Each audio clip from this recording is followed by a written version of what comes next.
जिला परिषद रायगढ़ और ग्राम पंचायत पाचाड़ के सहयोग से ऐतिहासिक किले रायगढ़ की तलहटी में स्थित जिजाऊ मां साहिब की समाधि स्थल पर राजमाता जिजाऊ मां साहिब की 427वीं जयंती समारोह विभिन्न सांस्कृतिक कार्यक्रमों के साथ संपन्न की गई। राज्य के कैबिनेट मंत्री भरत शेठ गोगावले इस साल भी सालाबाद में इस जन्मोत्सव में शामिल हुए। कार्यक्रम के दौरान मंत्री भरत शेठ गोगावले ने आश्वासन दिया कि हम मां साहब जिजाऊ के महल का जीर्णोद्धार करेंगे। कार्यक्रम में बड़ी संख्या में शिव प्रेमी, प्रशासनिक अधिकारी, ग्रामीण और छात्र छात्राएं शामिल हुए। आज शिंदखेड राजा इथे जन्म झालेल्या आई जिजाऊ माँसाहेबांचा तिथेही जन्मोत्सवाचा मोठा कार्यक्रम साजरा केला जातो आणि ज्या ठिकाणी तिथे समाधीचं ठिकाण आहे त्या ठिकाणी आम्ही दरवर्षी हा कार्यक्रम साजरा केला जातो। तर आज मोठ्या संख्येने कार्यकर्ते आणि सर्व शिवप्रेमी लोक त्या ठिकाणी आलेले आहेत।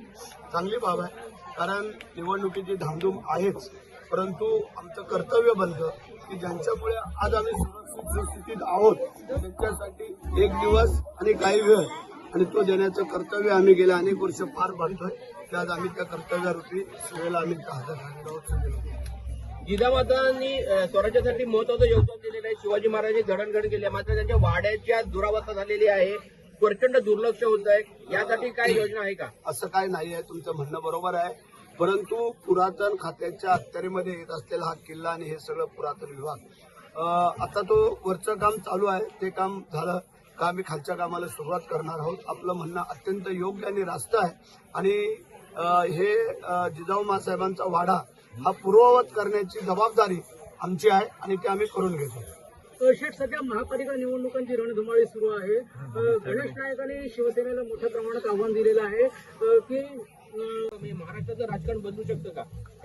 आपल्याला कल्पना असणं गरजेचं आहे की शिवसेना आणि भारतीय जनता पार्टीची युती झाल्यानंतर त्यांना पर्याय काय उरलेला नाही आहे आणि म्हणून करता त्यांना कल्पना आहे शिवसेना आणि भारतीय जनता पार्टीची जोपर्यंत भक्कम युती आहे तोपर्यंत ह्यांना असंच काय नाही काहीतरी करावं लागणार। शेठ, गेल्या अनेक दिवसापासून तुम्ही राष्ट्रवादी आणि शिवसेनेचा संघर्ष या रायगड जिल्ह्यात होता, मात्र आता पुण्यात देखील काही भाजपचे पदाधिकारी आहेत त्यांनी सांगितलं की अजितदादांना घेऊ नको सांगितलेलं तरी शिवसेने पश्चाताप होता।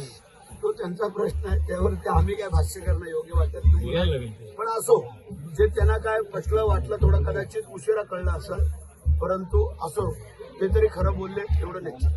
अजित पवार आणि शरद पवार एकत्र